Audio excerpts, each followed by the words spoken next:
Hey guys, Michael here again from GuitarGate.com. Welcome back to this Learn the Song series, where we take a practical approach to learning songs, meaning what are the parts you need to cover this in your band, in your town, regardless how many pieces your band is. So this is Sledgehammer, Peter Gabriel. Just added this to our set list, and it's great because it's a crowd killer, man. You hit that,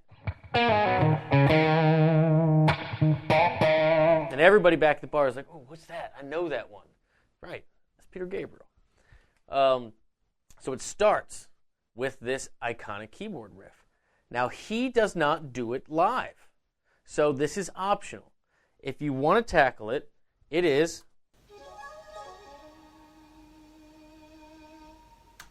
E-flat 7. So if you're good with your sweep arpeggios, it'd be root, major third, fifth, flat 7, root. You can fudge it. If you're like me and you're not very good at it. But again, if you're covering this live, you got to think of what song comes before and what song comes after. And because of that, Peter Gabriel doesn't do that live. He just goes straight with as a teaser, right? And then obviously comes in with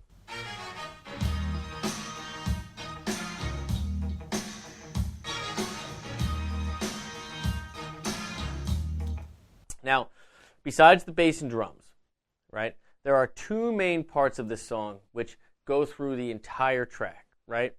Now, and so I recommend learn them separately, and then you try to find a way to arrange it and put it together with your band. First one is the guitar part. It's going to be the one creating all the funk, right? It's the one dropping in with the drums, and it's the, right? It's doing all that stuff.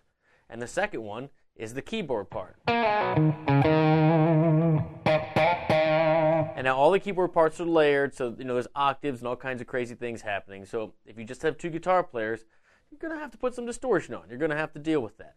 But there's always two main drivers in this song. There's your main guitar groove, right? It's what sits in the track that makes it roll. Then there's the keyboard part, which are the hits, which are the releases. In this main intro, it's just all the offbeat stuff. He's just sitting in it, right? And the keyboard part comes straight out of E-flat minor. 5, 4, flat 3, root, flat 7, root, and then the tag, which makes it, goes to the 2, goes to the 9. All the while this guitar is doing this, right? Then finally, it walks up. It goes, that's 2, flat 3, then flat 3, 4, 4 to 5, and it builds on 5. At the same time, the other guitar is still staying on the just E-flat all day, right? But the bass descends, and that's what creates the awesome harmony, right? It goes to the root, flat 6, there's your B, B flat, or A sharp, whatever you want to call it, that's your 5, and then it finishes on your 4, right? That's your G sharp, A flat. So if you listen to it, it goes,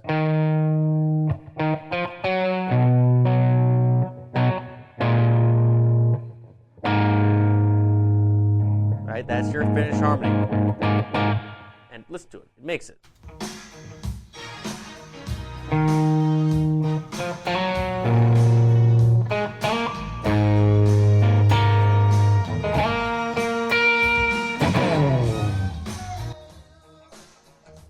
Now you're into the main groove, right? Again, two parts. You're going to have the guitar part, which grooves, and the keyboard hits. Listen to the guitar part.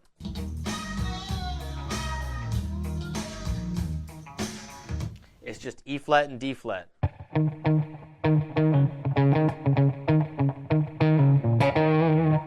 Now don't be afraid to play loose on this. Move around. Push the different chords a little bit. You don't have to play it exact like the record, everything, no matter what they tell you, right? Just lock in with the drums and realize that your job is not to play E-flat when it's E-flat and D-flat when it's D-flat. It's to push.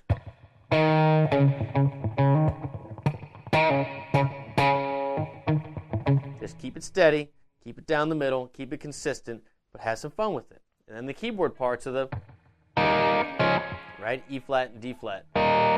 Just major triads, and those are your stabs. Listen.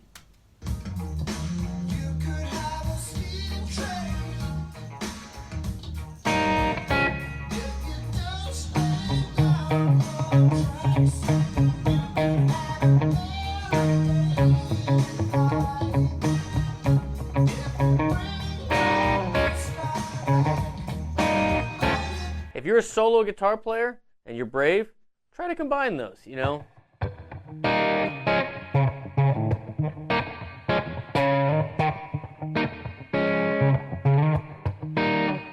You know, you can just kind of grind on it a little bit. Then you have this little pre-chorus.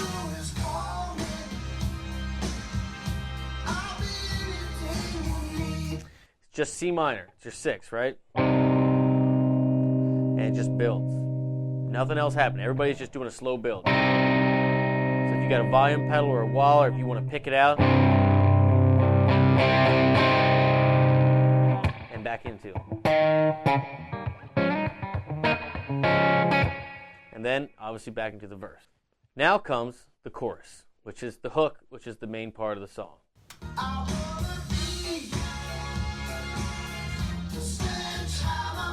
Again, you have two main parts, that main guitar driver, that,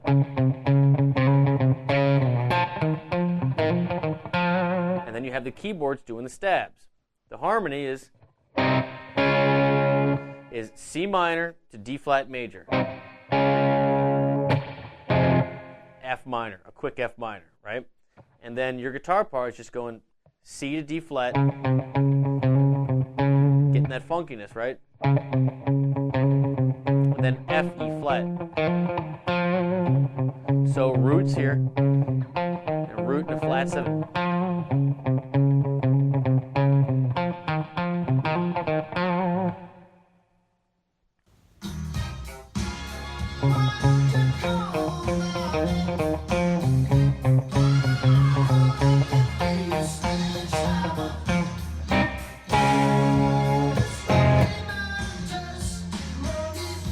And now you're back into the verse.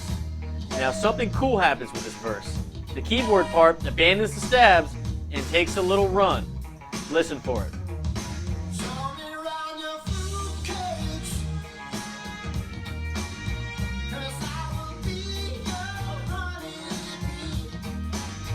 See, this left, it's gone. Scratch it, right?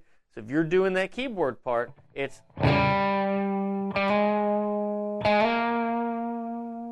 So major third in E, 4, 5, and again on the keyboard these are all octaves, right? It's all the, and then just go down from the major third, 3, 2, 1, and just goes back and forth, and that's your new keyboard part.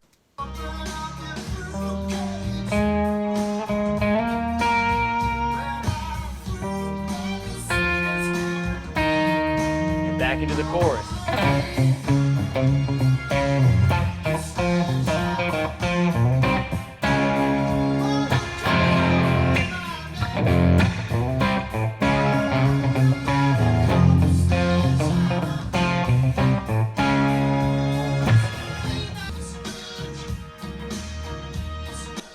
So what happens here? Now it switches to E flat minor. Right? Can you hear it? And it builds a little bit, and the parts shift. You still have the two separate parts, though, right? You still have the... But that is, it's gone back to the groove of the intro. It's all that's off. It's all that, you know... But it sounds like you throw an octave in there, right? So you can get as deep as you want, right? You know, you can step on it. But you'll hear the keyboards rising, that volume swell on E flat, right? And again, it's E flat minor here. And listen for it.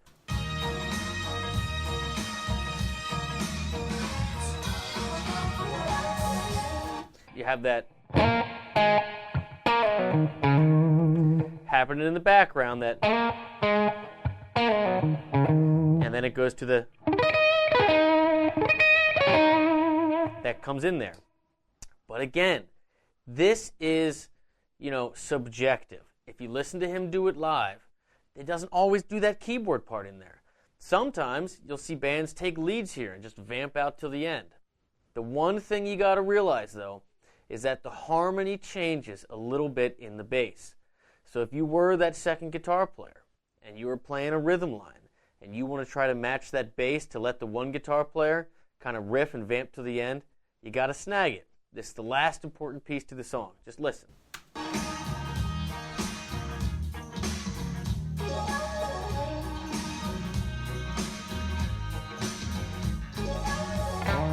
Root, flat 6, 4, and you can do this all day.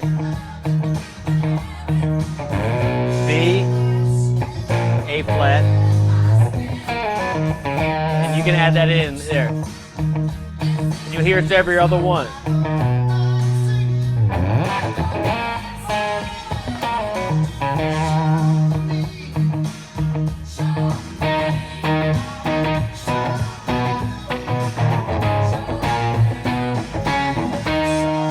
Walk back up, diatonically, 4, 5, flat 6, flat 7, root. You can hit that all together.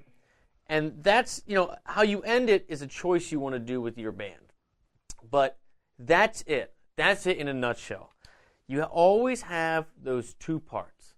It's always that guitar groove, right? And the intro and the outro, it's the same. It's all the... In the verse, it's that and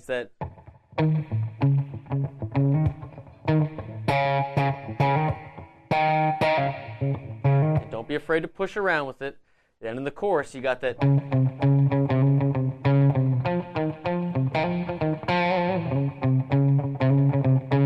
Right? That's your main thing.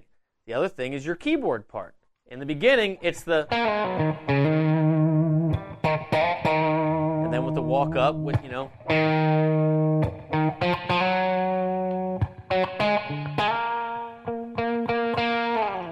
And remember, whenever you do that walk up, that bass goes down. It's